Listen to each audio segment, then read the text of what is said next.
Coffee with Tamara, and I'm so happy to be here with all of you. This is a live stream. So, as I mentioned a couple weeks ago, I decided that I really missed the interaction and connection that I got on some of our old Zoom town hall meetings that we used to do. And I wanted to find a way to open up the podcast to allow for conversation, for questions, for comments, for your brilliance to come into the podcast itself. I feel like podcasts sometimes are this one-way conversation. It doesn't have to be. So from here on out, all of our podcast episodes will be live streamed first. Right now it's on YouTube and LinkedIn. We're going to go to TikTok next. But just so you know, for right now, and then they'll go on to all the podcast players, the iTunes and Stitcher and iHeartRadio, and all that of the world. So today, we on our podcast episode of Coffee with Tamara are going to talk about stress and its impact on creativity and innovation. It actually has a really big impact, and some of them are going to surprise you. Now, Coffee with Tamara, just as a reminder or a little info for you new people, is all about the kind of that intersection of entrepreneurship and innovation and neuroscience and behavioral psychology. What it all boils down to is that I am 100% fascinated by human behavior, and very specifically what unlocks creativity or innovation inside people so that they can live up to their full potential and so that they can actually achieve more. We have this incredible thing between our ears, not just the brain, but the innovative part of our mind that's actually built into us. It's hardwired into us as humans, but we don't often use it. In fact, we often shut it down. And I have found over the years that that's because of a combination of we were told we're not the creative ones because we don't have the purple hair and the, cool sunglasses and the funky Pumas, or, in schools kind of, unfortunately, beat out of us a little bit because we're told to draw on the lines, put everything in the right place.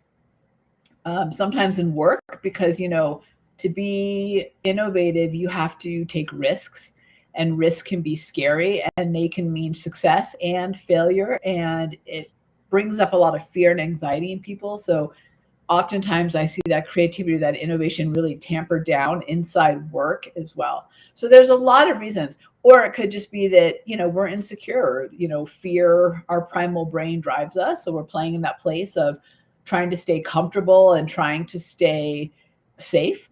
And when we do that, the world changes around us and we don't change. So there's consequences to it, but that's oftentimes the reason why we behave like that. So in this podcast, I want to talk about this thing called stress that is impacting a lot of us so greatly right now. Now, just as a reminder, hello, everybody. Welcome for those of you who are live. I think, see most of the comments. We'll find out if that's true or not. And so I should be able to see your questions and your comments. Sometimes there's a little bit of a delay, but I love to get to as many as possible. My tech platform should pull it all together. Every now and again, I miss one here and there, but I try to see them all. So if you're watching, by all means, leave a comment and leave a question. I've got notes over here on the sides. If you see me looking to the side, that's why, because there are a couple key points I really wanted to make sure to make, and I didn't want to miss them.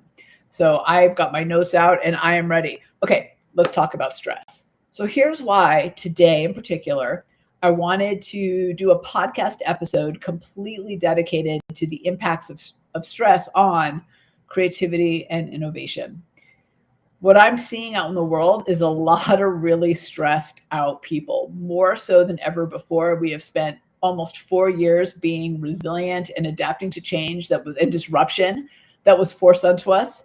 And we've got companies who are reorging, they're changing, they're taking resource away and adding resources in other places. We're all being asked to do more with less. That's really what it boils down to. And there's a lot of stress in that. Then on top of that, there's a lot of uncertainty. Now, here's the thing about uncertainty as humans. A little uncertainty is actually really good for us, and our brain, our body thrives on it. But there needs to be a balance between certainty and uncertainty. And I think for a lot of us right now, and a lot of the people that I have conversations with, it feels like there's an imbalance. There's, this much uncertainty and this little amount of certainty. And so we can't necessarily change that, right? There are so many things in the world that are so much bigger than us. And, there's everything going on in the Middle East. There is everything going on in this country. I'm in the USA. So everything going on here, we've got an election year coming, inflation rates, housing prices. Pretty sure I don't need to say anymore. I think you get it. And then you add that right to the layer of whatever's happening in your work. Maybe you're a small business owner and you're on a roller coaster ride. I know I have definitely felt like that this year, that it's been way more of a roller coaster than ever before. Or maybe your company is reorging. Could be because you're growing and they've acquired a company and now there's redundancy. So some people are getting laid off. Or maybe they're asking you to change how you do business as they change. Or maybe they're laying off because they're shrinking, right? It could be a lot of things. Have to have my coffee as I talk. So that's why it's called Coffee with Tamara. Yeah, exactly. So there's a lot of things about stress. Now, here's the thing, and why I think it's so important for us to have this conversation to really recognize it, is because stress is it's a response built into us for extreme moments. We're a tribe and there's another tribe coming at us to take over our territory. There is a saber-tooth tiger in the bushes. There's an odd smell in the air. And so maybe there's a gas leak, right? Like things that are supposed to set you off. So stress is really important. And that fight, flight, or freeze is really important. However, with what we've been dealing with in the modern world, what's happened with stress is that it's become this underlying factor, like this insidious layer inside most of us that's right under the surface, that's always around. So that's a problem, because now what's happening is our bodies, our physical bodies, are putting so much effort into managing that stress that we're pulling resources from other places. And the same thing's going on in our brains. It's why innovation can be a little bit of a challenge, because our brains are actually using the resources to manage the stress. It takes energy to be stressed. Have you ever found in a really exhausting day that, actually, let me say that differently. Have you ever found on a really stressful day that you are super exhausted at the end of the day? I know that's absolutely true for me. So when I have days or weeks where there's a lot going on and I'm super stressed out, maybe I'm worried about money, or I'm worried about meeting my deadlines, or I'm worried about a big client engagement coming up, or the podcast I have to do, whatever it is, I am exhausted at the end of the day, and way more so than I would be on a normal day. And it's not because I worked out twice. It's not because I didn't get sleep. All the other factors tend to be the same. It's actually just because that stress takes a lot of energy, right? It makes us exhausted. So now we're living every single day with just a little bit more percent of stress under the surface. So we're struggling, right? We're struggling to have creative problem solving skills. We're struggling to be good decision makers. Don't you find there's like massive decision fatigue when you're stressed out? So all that is to say that what was once something that it was here and there, right? We're stressed out for a point in time. It's like a point in time exercise, or stressed out in a moment, has become how we've lived our lives. So I heard somebody say it the other day, and it might sound harsh, but I think it's true. They said, stress is making us sick and dumb. So it's making us sick because it's pulling resources and our systems are down. And it's making us dumb because we're living in this primal brain and this fight, flight, or freeze, because that's what stress does. It puts us in a fight, flight, or freeze. And so we're not making good decisions. We're too exhausted to think through things, right? Our ability to innovate goes down, all those things. So I want to dig into those though, and I want to kind of blend in the neuroscience and the research and the experience behind it so that you can really get a feel for what I'm talking about here. So I'm going to look over to my notes. I said I've got notes. Okay, so Maggie just put in the question of, well, how do I get rid of it? I'm going to talk about some very key, easy to do that ways at the very end. So bear with me. I want to talk about the impact first, and then talk about some very easy to implement things that you can do every single day. They're not earth-shattering. In fact, I just thought of one that I want to make sure I put in here, but I promise you they make a difference. Hold on. Okay. So let's start with stress creates cognitive impairment. So it's a little bit of what I was just saying about making it dumb. So here's the thing. Stress triggers the release of cortisol, and that's a hormone associated with fight, flight, or freeze response. So that sets off our primal brain. So elevated cortisol levels actually impair our cognitive functions, things like memory, attention, problem-solving abilities, right? So this hinders, as you can imagine, creativity. It's really hard when your cognitive abilities and your attention are narrow. Have you ever found yourself in a moment where you're not present, right? You've got a million tabs open in your brain and someone's talking to you and you guys are trying to solve a problem, but you've got nothing, or they're talking and you're not even focused, like you don't even know what they said. Well, that's because when we're stressed out and we got all these tabs open in our brain, our attention goes down, our ability to be attentive goes down. So our ability to create problem solve goes down. So stress impacts all that. So we have to work twice as hard to find a solution, to find a problem, to be innovative, to be creative. And that becomes exhausting. And the brain is a lazy, lazy part of our body. And the brain wants to be efficient. So when we're expending all this energy, it wants to shut down. I know you've had those days where like you've got this big thing to tackle, but you're so tired, you're so exhausted, you just want to sleep or drink your third energy drink in the day, right? I know, 100% know I've been there. Well, that's because stress impairs your cognitive ability, right? It impairs decision-making and problem solving. It impairs memory. So you can't even, have you ever had this where someone said something to you and then 20 minutes later you ask them the same question and they're like, I just told you the answer, Tamara. Why aren't you listening? Well, that's because that's what stress does to our brain. The other thing it does, and I think this one's really important, is stress actually narrows focus. So high levels of stress, or a little bit like we're talking about, which is consistent levels of stress, often lead to narrowing of focus. So it creates tunnel vision, and that can limit, very greatly limit, your ability to think broadly. So tunnel vision, right? You're kind of excluding the outside world. You've got your eye on one thing. It's like a dog with a Kong ball. Like this is it. This is all I'm focusing on. So as you can imagine, that narrow focus hinders the exploration of alternative perspectives. It hinders the exploration of new ideas coming in, or new thinking and new perspectives coming in. So it's hard to be innovative and creative when you're just going down the same lane in the same way with such a narrow focus that you've got your blinders on. It's like the blinders that they give horses, you know, those when you see them, so that they don't get distracted by the outside world. Well, stress does that for us. It puts our blinders on. It creates tunnel vision. And when we have tunnel vision, it's hard to think broadly. And thinking broadly can really be a key ingredient in creativity and in innovation. Okay, so the third one, which I think is super interesting and really important to understand, is it leads to reduced risk-taking. So innovation, creativity, it often involves risks and exploring new ideas. And by the way, risk can be just putting two things together that have never been together. Risk can be taking a leap on a new idea, or picking up that phone and trying to get that new business. Risk can be all over the place. Risk isn't, I'm throwing away everything I've ever done and I'm doing something new. Risk can come out in a lot of different forms. Like I said, it can just be new types of exploration, or it can be mashing things together. It can be, experimenting with a bold idea, whatever it is. But when you have stress and consistent stress, it makes you more risk adverse. It promotes a more conservative approach.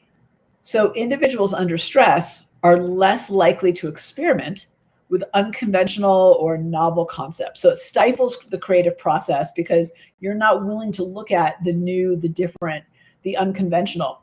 Stress, when you're in a state of stress, it wants to keep you safe. It wants to keep you comfortable, right? It wants to keep you in place because there's no risk to being in place, according to stress and your primal brain.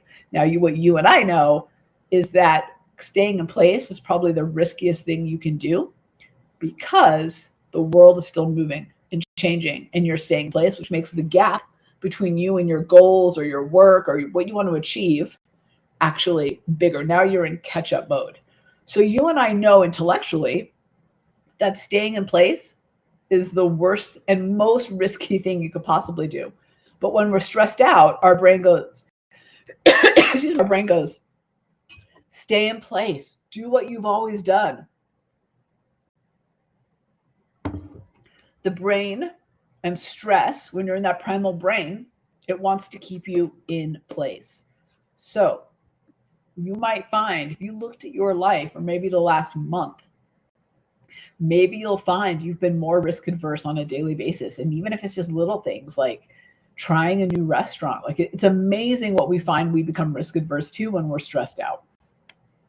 I'll tell you real quick, on a personal note, and I'll tell you a professional story around this too. My son wanted to drive to school. He's got his permit. So to the bus stop. He wanted to drive to the bus stop. His school's a little far away. And I had been super stressed out. And I really had to catch myself because the other day I found myself going, no, let me just drive. Like, let me just deal with it. Let me just drive. Because I knew that him driving was a new experience for both of us. Now, he needed the experience. So I had to talk myself down off the ledge and give him the keys. No crashes. Everything went fine. A few stop signs we went through, but beyond that, we were good. But you see my point of the story here.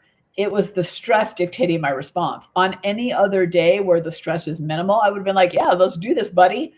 But because I was so stressed out and I wasn't being present, I wasn't being attentive, right? I had my blinders on. I just wanted to get him to the bus stop and get back.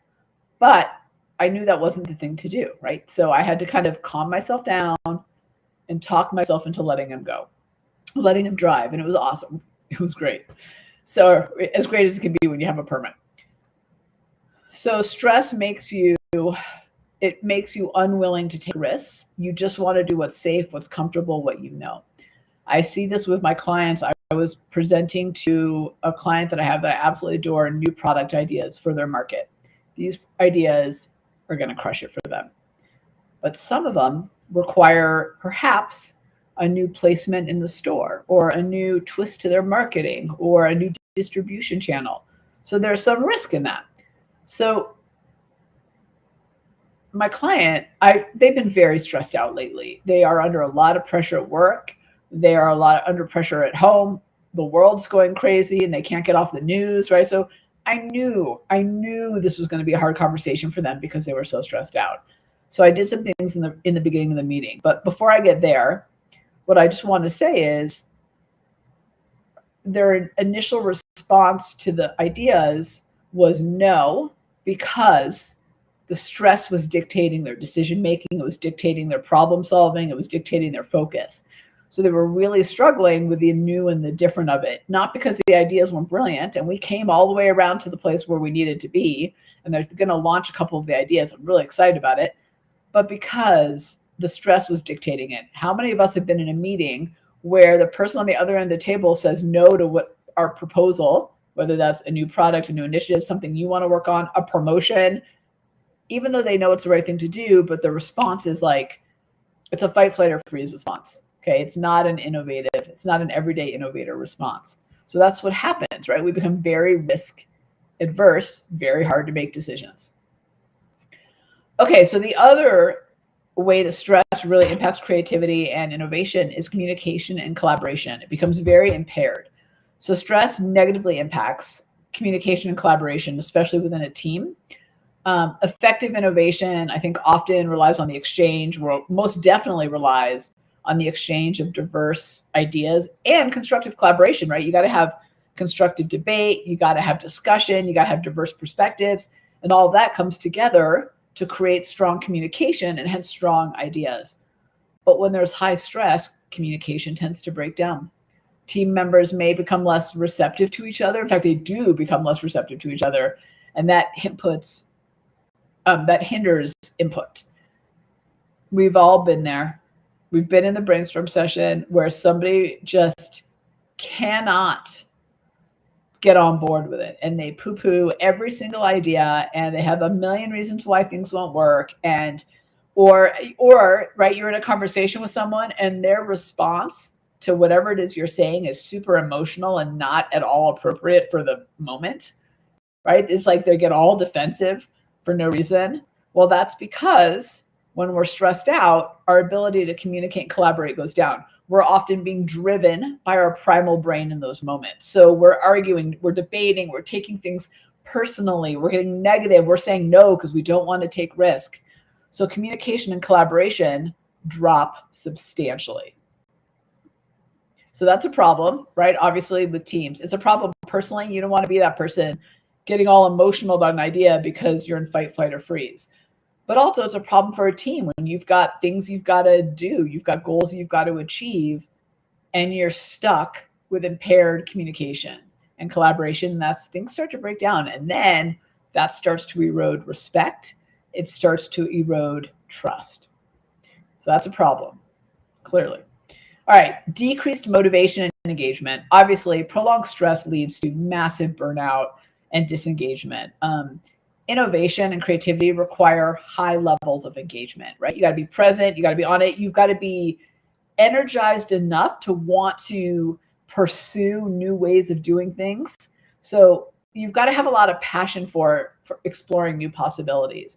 Well, chronic stress can absolutely sap individuals of the energy and the enthusiasm needed to tackle creative challenges. And this then leads to that burnout, right? So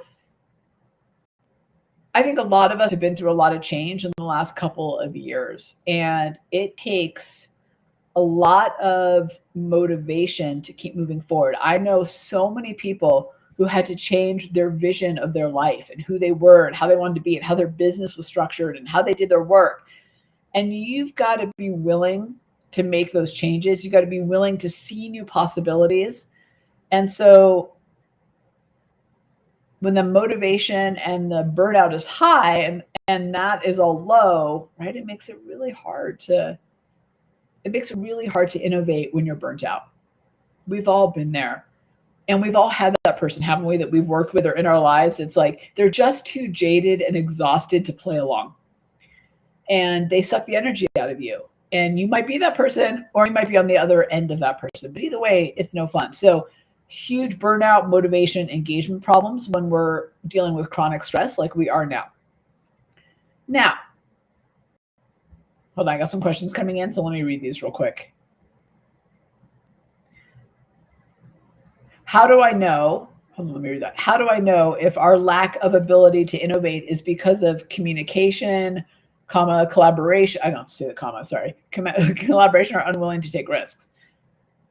Here's what I'd say. I think that's a good question, Laura. And here's what I'd say. I'd actually say, let's take the question a step back and say, ask a question something like, why is our team unable to innovate?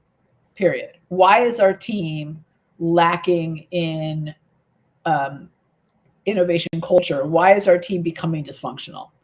Here's what I suspect you'll find. Oftentimes underneath the layer is stress, mistrust, and lack of respect. So, and some of that, if you actually dig a layer deeper, could be because they're asked to achieve goals that feel impossible to the team, or they're lacking vision, or they're lacking cohesiveness in their team. It could be because they're burnt out and this is just another initiative they have to do. So I would actually, instead of asking specific of which one, so I can tackle one, I might take a step back and ask a couple questions prior to really understand what is it that's impacting my team. You might be seeing lack of risk-taking, lack of communication, lack of collaboration, burnout, right? But I bet you there's something before that. And that could be stress. It could be change, right? It could be initiative fatigue. That's going to give you what you need to focus on right there. That's a great question. Okay, let me give you a couple that are actually surprising. So one surprising. One isn't. One is stress, high levels of stress, chronic stress, erode divergent thinking. So again, we're trying to stay safe. We're trying to stay warm. So it minimizes our ability to think divergently. So to go out and across, and it minimizes our ability to consider unconventional and groundbreaking ideas, because that takes divergent thinking. When we get narrow, it's very hard to find those breakthroughs, those really meaningful breakthroughs, because we're so narrow. So it makes it very hard to have that divergent thinking. All of our walls of, I don't want to hear new ideas. That sounds like a lot of, like, new ideas when you're stressed out sound like a lot of work. That's all you hear because you're so stressed getting through whatever it is you're getting through. Okay. So it's important to recognize that. Here's one, as I was doing the research, that I thought was kind of surprising. And then as I read it, I was like, oh, yeah, it's about serendipity. So stress inhibits serendipity. So go with me for a second on this. So serendipity, which is the occurrence and development of events by chance, right? Like it's kind of like, and usually for a good thing or a happy thing, beneficial in some way, but it's like occurrence of chance, of things coming together. That's the catalyst for innovation. It can be a big catalyst for innovation. However, stress can create a mindset that's super focused on survival and immediate concerns, like what's right in front of us. And it actually blocks our ability to recognize and actually capitalize on the unexpected moments, the unexpected opportunities. So you might say, oh, nothing's happening. I'm not lucky. There's no kind of like serendipity happening in my world.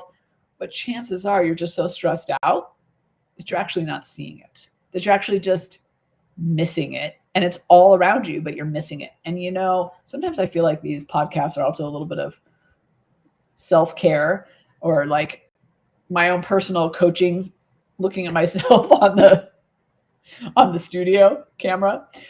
But for me, I think this has been one that I have really seen a difference in. I got so stressed out in the last couple of months with work and some changes we're making and just everything kind of coming to a head at the same time in a lot of different areas of my life and work. And suddenly I feel like things aren't happening, right? Like I'm not lucky. Things aren't moving forward. Things aren't coming together the way I wanted them to. And actually, just before getting on this podcast, a couple of things popped up that I was like, whoa. But I think it's because today I had a great workout. I took a nice hot shower. I did some breathing exercises. Well, maybe I just minimized my stress just enough that I saw the serendipity happening around me. So you'll be amazed when you minimize your stress, you see it, right? You see the surprising moments and the opportunities and the things coming together around you. So know that if you're not seeing all that stuff and you're feeling super unlucky, it might be your mindset, which might be because of stress. All right, so I've covered a lot of the ways that stress really impairs our ability to create a problem, solve, decision making, be strong, everyday innovators. So I want to give you, put my glasses on for this, I want to give you a couple things that you can do every single day that will help you with this, okay? So number one is something I call the 50-20 rule. So this is if you work inside a company, but I have found this unbelievably valuable for the people that I've worked with, for my clients. So here's how it works. If you typically have, or if you have a 60-minute meeting, like an hour meeting, you're instead going to schedule it for 50 minutes and you're going to stick to it. And if you have a 30-minute meeting, you're going to change it to 20 minutes and stick to it. Here's why. You're going to give people the gift of time. It takes our brains 5 to 7 minutes to actually close out and complete the task we're working on and move on to the next one with an open, clear mind. Here's what happens. We move from meeting to meeting to meeting. Sometimes we're double booked in a meeting, to stress, to meeting, to task, to meeting, right? That's what our days look like. It's like non-frickin' stop. So what happens is we get all this mental residue in our brain. Think of it as like weight, like you're adding weight on your brain. It gets heavier and heavier and heavier, and it gets harder and harder to think creatively. Like we can barely make a decision and we can barely get through the day. Well, we suffer from that over days and weeks and months and years. And so our batteries become really, really drained. So what we need to do is give ourselves the gift of time, give ourselves a chance to just take a deep breath, clear for a moment, close the task, and then move on to the next one with a little more ease instead of being rushed from thing to thing. When we do that, we just give our brain a chance to get rid of that mental residue and actually a chance to de-stress and move forward with more energy and more focus and attention and memory to the next thing. So 50-20 rules, one of my favorite things. And if you're a leader listening to this, it's up to you to actually make that meeting happen, right? And make those times happen. People will follow along. It's a cultural thing. I've worked for clients who could very easily initiate this. I've worked for others that they really struggled and it took time and the leaders had to really double down because their culture was actually to double book themselves in meetings, which if you ask me is absolutely horrible, but that's what they used to do. So 50-20 rule. Okay, the second one is, and this kind of, it falls in line with this, is give yourself movement and meditation breaks. So here's the thing, taking just 10 minutes a couple times a day to walk around the block, walk around your office, do some stretching, do push-ups, do jumping jacks, sit and breathe and meditate, but not check email, not stream, not get stimulus for 10 minutes helps us calm our neurological system. It helps it decompress. It helps us get out of that fight, flight, or freeze and into that higher function. It's funny. So I used to really fight meditation because I always fall asleep when I meditate. I cannot stay awake for the life of me. I have two modes. I'm either on, I'm revved and I'm on, or I'm off. And in fact, it's why I started knitting, because I found if I sat down to watch a movie, no matter the time, I passed out. It drives everyone in my family bonkers because we'll all get to go down for, sit down for movie night. And I'm like within 5 minutes, it's a joke. So, but here's what I found in the middle of the day. That meditation, just 10 minutes of breathing, really helps my body calm. Like I can feel the stress leaving my body. All right, movement and meditation breaks. So the next one I want to talk about is grounding. And this is something I recently learned about. Some people call it earthing. And the gist of it is the earth has a magnetic pull, right? It's got magnetic energy to it, and we do. And when we just put our feet on the ground for 5 minutes a day, the earth helps calibrate us. And I don't want to get all woo-woo on you, but I promise you it works. And I was very skeptical, but I've been doing it every day for 5 minutes, even in the winter. It's not that cold outside. You can handle it for 5 minutes. And that 5 minutes, I'm calmer. And I'm also outside, by the way. So not on cement, not on wood floors, like on ground, on dirt, on grass, right? Like at the edge of a lake, like whatever it is. But it's unbelievably soothing. And I think part of that's because you're outside. And I think part of it is because of the grounding and the kind of, it pulls and kind of recalibrates your body. They say actually that it's one of the best things that you can do if you're flying and changing time zones and you want to quickly reorient yourself to the new time zone. I know it sounds totally woo-woo, but think about the last time you had your feet on the ground, like on a patch of grass in the park or on the sand on a beach. Oh, it feels so good, doesn't it? Well, we're meant to be outside and on the ground as humans, right? As a species, that's what we're meant to do. And we do it so little. If I get these stats right, this was from a Gary Brecka talk that I saw. I think it was, as humans, we were designed to actually be outside 85% of the day of our lives. And we're outside in the modern world. Are you ready for it? This is how much we're outside. 2%. Are you fucking kidding me? Like, no wonder we're all stressed out. In fact, I'm sitting here with my blackout curtains on so that because I have a big window next to my desk. And like, if I sit here for too long with these curtains up, I start to get a little aggro. Like I need the light to come in. Grounding is incredible. Just go outside and just try it for 5 minutes. Like I know it sounds totally cuckoo, but totally works. All right. I'm going to give you, I'm going to go, okay. And then the other one I want to share with you, I've got a few here, so I just want to make sure I don't miss them, is coloring. So adult coloring is absolutely magical. It has benefits of calming. It creates deep focus. It's like meditating, but inside intricate patterns. It taps creativity. So it unlocks your innovative mind, your everyday innovator. It helps you soothe, become more focused. Doodling actually has, research has shown, increases memory. So I'm going to put a link here to Serenity Styles because we have, this is my other company, the most amazing pocket coloring postcards and apparel kits. It's all about bringing the relaxation and the mindfulness of coloring books into different formats that make it accessible and easy and fun for you. So, but I bring up coloring because whether that's doodling in a notebook or coloring in one of Serenity Styles products, it's absolutely fantastic. And so here, let me show you one. I've been doing these pocket ones. This is a new one I'm about to start. It's a raccoon. I don't know if you can see it with the virtual background. My point is color, doodle, draw. It taps different parts of the brain, but also research has shown it helps us relax, manage stress. Okay, so the other one that I want to share is, I think you know this, is breathing. So here's what I want you to do with your breathing. I love to really make sure I'm taking very deep breaths. And Gary Brecka, the human biologist, talks a lot about the importance of breathing and how we become these shallow breathers. When you're stressed, have you noticed that you start to breathe really shallow? You're like, I don't know if you can hear that. But that's what happens when we're stressed out. So we stop putting oxygen through our body and into our brain. That makes us more stressed out and more exhausted and makes it harder to think and to be and to have any energy. So just pay attention to your breathing. I have found this a surprisingly powerful exercise to do, because it turns out, like when I'm sitting here and my jaw's clenched and then I get a headache, but if I paid attention to my breathing, what I found is when I'm stressed, and this is true for most humans, I'm a really shallow breather. And when I'm a really shallow breather, I'm not getting the oxygen through my body and in my mind that I need to perform during the day. And so then my stress goes up, right? Because I'm not getting the oxygen I need. So just pay attention. And when you find yourself shallow breathing, just make it deep again, right?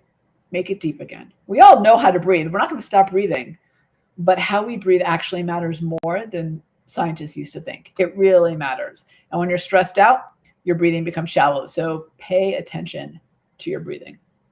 Okay, I got two more for you. The other one also is going to sound crazy, but it's become my new favorite thing. And that is cold plunging or ice baths or cold showers, whatever you want to call it. Ice baths have unbelievable benefits on the body and mind. So physically, it helps with recovery, with reducing inflammation, right? You hear a lot of athletes doing it after they work out. Mentally, it's like a mood booster, and it really helps decrease stress. I will tell you, because I've been super stressed out, I bought a very inexpensive cold plunge for my backyard. Very inexpensive. It doesn't have the gauge, doesn't like I fill it with ice. Like I just wanted to see if I liked it. And I'm going to tell you right now, my son and I, my youngest, have been doing it almost every day for about a month now. And both of us, he's 15, I'm 51, we're opposites of each other, have marveled in how much better we feel when we're done. It is such an energy and mood booster and de-stressor. So you don't have to go and buy a cold plunge. You could just do 3 minutes in your shower. One of my CrossFit coaches does that. She said she takes her shower and then she turns it ice cold and stands there for 3 minutes and kind of turns a little bit. So you can do it however works for you. But I'm telling you that the cold is really helpful. It is shown in research to help people with ADHD, with depression, with mood disorders. I'm not a doctor, so don't take my medical advice on this, but I can tell you from personal experience that it has minimized and decreased my stress. It's made me energized. And so the question is from Paula is, how often and when in the day do you do it for maximum benefit? Well, let me tell you what I do and why, and then you probably have a routine that'll work for you. So I CrossFit at 5 o'clock in the morning. So what I was told in the research is that you don't want to cold plunge right after you work out because your muscles are all warm. Like you don't want to just suddenly shock the system back. It's constrict it. You want to get the benefits of the exercise, right, and the metabolism. So I don't do it in the morning, although it's highly recommended for people in the morning. I do it at about 3 o'clock because that's when I've been up for a long time. My energy dips, my motivation dips. Everything dips for me around that time. So that's when I do it. So I change into my bathing suit. I go out. I do my 3 to 6 minute cold plunge. And then here's the interesting thing that happens. When I do that, I come back to work more invigorated, more energized. I have new ideas flow. It's like I go into a state of flow better. The stress is gone. I'm not saying it's a miracle thing, but I am saying that I think the benefits for me and for my son have been very, very noticeable. Like we both absolutely love it and absolutely love how we feel when we're done. So I'm all about the cold plunge. And the last thing I want to share is what I call the one thing, which is something that I got from a book that I read called The One Thing by, it's either William or Keller, the paint company, one of the founders. Now I can't remember which one it is. Sorry. But the book is called The One Thing, and it's wonderful if you don't have it.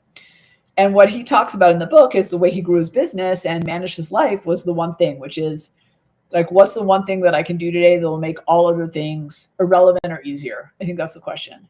So oftentimes where our stress comes from is being overwhelmed by choice choice of to-dos, choice of opportunity, choice of tasks. So what I like to do is I make a huge list. I brain dump everything on my day.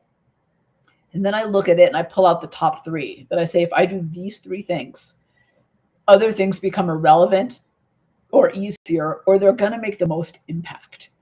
And those are the things I tackle first when I am full of energy. And then when I get out in my cold bath, my cold plunge, I come back to them. So, because other things I do have to get done in the day. But my point is, when you decide in the morning, hey, this is the one thing or the three things that is really going to move the needle forward. And in fact, when I look at my tasks, and in fact, this is what I experienced, is I found that some of them became irrelevant very fast. Like if I did this, these don't really matter. Or if I started at these, I'd have to do all of them. Or if I did this problem might actually go away. So, and I won't have to deal with that. So it's really important. It helps control manages stress too. I find that I am most stressed out and less innovative the moment I wake up in the morning, not because I'm not a morning person or am a morning person, but because I haven't taken action yet.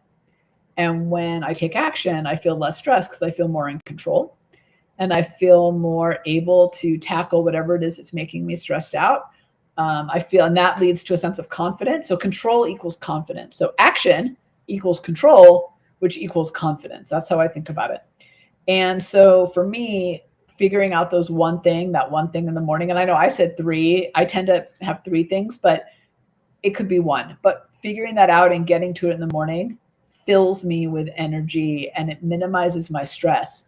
And then I watch my breathing and I make sure that I'm not right all the way through the day and making my stress and my headaches and my my ability to panic even worse, because breathing really matters. All right, so let me make sure. Yes, I will wrap these up for you, Elaine. Okay, 50-20 with your meetings, 50-20 rule, end them at 50 and 20. This isn't in the same order I said them earlier. So, okay, sorry, let me back up. 50-20 with your meetings, have the 50-20 rule and stick to it. Give yourselves that time to decompress and complete. Movement and meditation breaks. So no stimulus, no phone, no TikTok, no streaming, no talking to people. Just get a movement in, get some meditation in, and let your neurological system a chance to calm down. Grounding, right? Going outside, taking off your shoes and socks and putting your feet in the sand in the park, whatever it is, but just let the earth do its thing and recalibrate you. Cold plunge, whether that is in the shower or if you actually have a cold plunge, however you do it. You live by a lake, jump in. We did that when we were Lake Tahoe. It was amazing. And then the one thing, and minimizing stress by taking action, which leads to control, which leads to confidence, right? And all that leads to minimizing stress. So as you can see, stress, because it's become this insidious thing that we're all living with, is making us dumb and making us sick. But we can take control of it. And there's little things that we can do every single day to help us manage that stress. Sometimes we got to do a little more, sometimes we got to do less. But what I have found is that people who make it a routine and a habit, they're the ones that really manage the stress. So don't treat it as a point in time exercise. Don't stop because, oh, you know what, Tamara, today I don't feel stressed out. I promise you that making it a routine will serve you so much better in the long run than treating it like something you only do when you're feeling the stress. Here's the thing about, I should have said this earlier, about the stress that we feel right now, is we almost don't feel it. It's become our norm.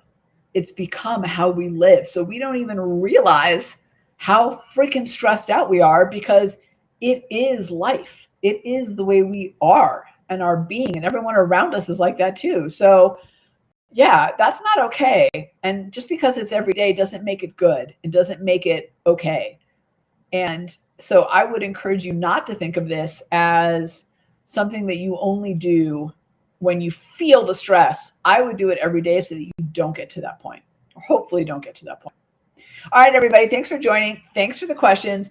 Yes, Tommy, I will have an official live schedule. I know right now it's like catch as catch can if you happen to catch me, but I will have an officially live schedule soon so that, and it might ebb and flow. So maybe I'll put it in Google Calendar for you so you can see and I can change stuff. We'll make it public.